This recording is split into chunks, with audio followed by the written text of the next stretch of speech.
BRS కబ్జా చేసిన భూములను తిరిగి పేదలకు పంచుతాం. మంగళవారం మంచిర్యాల జిల్లా భీమవరం మండల కేంద్రంలో జరిగిన భూభారతిపై అవగాహన సదస్సులో మాట్లాడుతున్న మంత్రి పొంగులేటి పక్కన ఎమ్మెల్యేలు వివేక్ వెంకటస్వామి వినోద్ బీఆర్ఎస్ కబ్జా చేసిన భూములను ముందు గుర్తించినలా అది చెప్పుర్రి. నోటి మాటలకు బీఆర్ఎస్ కబ్జా చేసిన భూములు అంటే ఎక్కడ కబ్జా ఉన్నాయి చెప్పుర్రి. నేను పోయి ఓ ఎకరం జాగా ఆగబట్టుకుంటా.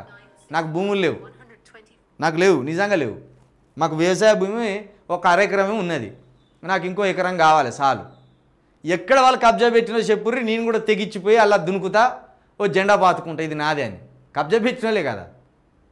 భూములు ఎన్ని కబ్జా పెట్టినలో లెక్క తీయలేదు, భూములు ఎక్కడెక్కడ కబ్జా పెట్టినలో లెక్క తీయలేదు, కానీ పేదలకు పంచుతామంటాను.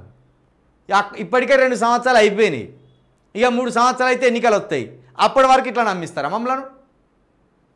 పంచాన్ని భూ పంపిణీ జరగాలి, వాళ్ళే పంపిణీ జరగాలి, మీకున్న 1000 కోట్లు కూడా పంపిణీ జరగాలి, 2 జరగాలి.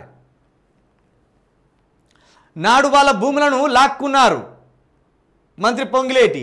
ధరణి ఇబ్బందుల పరిష్కారానికే భూభారతి తెచ్చినాం, హైకోర్టు నుంచి క్లియరెన్స్ రాగానే సాదా బైనామాల పరిష్కారం, ఈ నెల ఆఖరిలోగా 4 లక్షల ఇందిరమ్మ ఇండ్లు ప్రారంభిస్తామని వెల్లడి.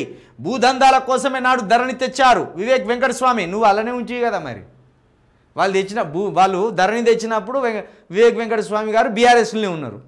అరే మీరు ఈ దందాల కోసమే ధరణి తెచ్చినరా అని మరి అప్పుడెందుకు మాట్లాడలే వివేక్ వెంకటస్వామి? అప్పుడేమో మాట్లాడవు, ఇప్పుడు గోడ దునికినాక ఇప్పుడు మాట్లాడతావు. ఇలాంటి అక్రమాలకు తావు లేకుండా భూభారతి తెచ్చామని వెల్లడి. మంచిర్యాలలోని భీమవరంలో భూభారతిపై సదస్సు. అయితే ఒక్కటైతే కోరుకుంటున్నాం పొంగులేటి శ్రీనివాస్ గారు, మీరు కబ్జా చేసినా వాళ్ళు కబ్జా చేసినా పేదలకు ఇండ్లు పంచమని అయితే కోరుకుంటాను.